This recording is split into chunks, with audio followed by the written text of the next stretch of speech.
Right, kicking us off is a story where Anglican Church of Kenya ACK Archbishop Jackson Ole Sapit has called on the government to develop an implementation matrix for promises made to Kenyans in response to the recent protests. In a statement to the media, Sapit urged President William Ruto to ensure the implementation process is publicized in the next 1 week to allow scrutiny. He emphasized the need for President William Ruto to suspend all public gatherings and prioritize addressing the needs of the Generation Z protesters to help restore calm in the country. His remarks comes as the government continue to appeal to the youth to halt the demonstrations and opt for dialogue instead. Government spokesperson Isaac Mwaura reiterated this plea, stating that President William Ruto had already addressed many of the demands raised by the Gen Z protesters, including the dismissal of the cabinet secretaries. To allow all agencies that are providing information to Kenyans to do that without intimidation. We condemn the recent act where media personnel were attacked in a broad daylight. We say no to harming of anyone who is informing Kenyans. Whereas we appreciate the Gen Zs and commend their cause, we nevertheless appeal to them to give the government time and a chance to implement the changes that are demanded. Please desist from actions that will jeopardize the very future that we are all fighting for. As we as a church will monitor and report any progress that is made and also demand that whatever has been committed should be implemented.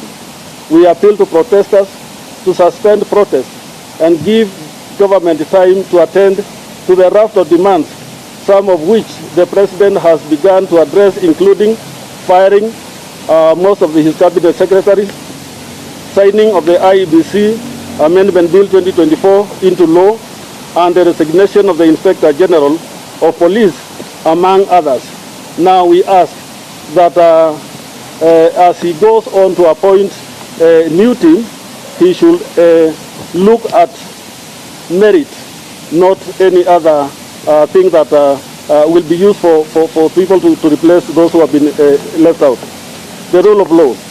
We urge both the government and the protesters to uphold the law and avoid any action that may lead to chaos and cause further suffering of the people of Kenya. Let the police provide protesters with security and manage protests in a professional manner without resorting to use of live bullets or tear gassing peaceful protesters and arbitrary arrests. Genuine protests have been infiltrated by opportunists who have used the protest to cover as a cover to destroy properties, loot, and steal. Shutting down of businesses is not acceptable. Curtail movements and create fear or anarchy is unacceptable. This undesirable turn of events must not be given a chance. Destruction of property and looting must stop.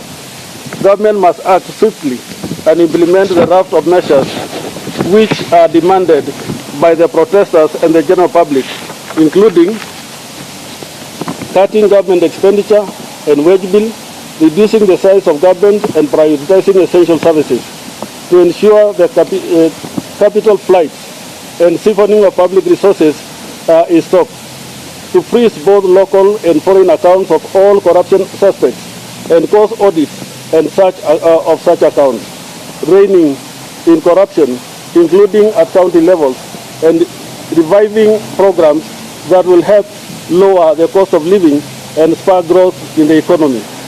In view of these measures, the government must come up in the next 1 week with an implementation matrix of these demands and make it available for public scrutiny and monitoring. There is much talk about creating employment for the youth. Let this be backed by a genuine action.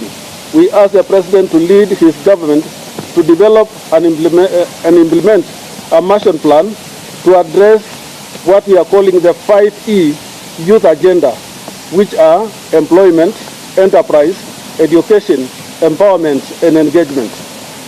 Also, we demand that the government must stop further imposition of taxes and levies, especially the recently introduced housing levy and the unjust increased fuel levy, must be withdrawn. Tax-paying Kenyans do not see value for the money of these schemes. We appeal directly to the President to withdraw the current university funding model, which has made higher education inaccessible to many deserving and needy students.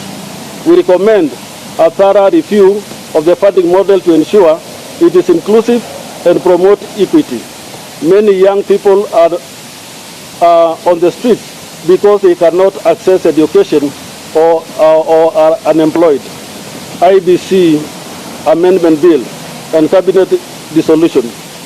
We appreciate the IBC Amendment Bill 2024 was signed into law. We also support the decision to dissolve the Cabinet.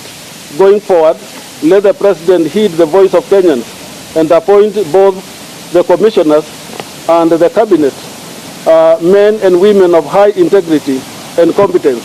Let merit be and proven track record be the criteria for this appointment. Rewarding political allies and cronies must be avoided at all costs. Prioritize key sectors, such as health, education, and agriculture sectors, which are ailing. Corruption, underfunding, and misallocation of resources are killing any meaningful service delivery. The suffering of Kenyans trying to access basic services like health care, especially cancer patients and those with terminal diseases, is unacceptable.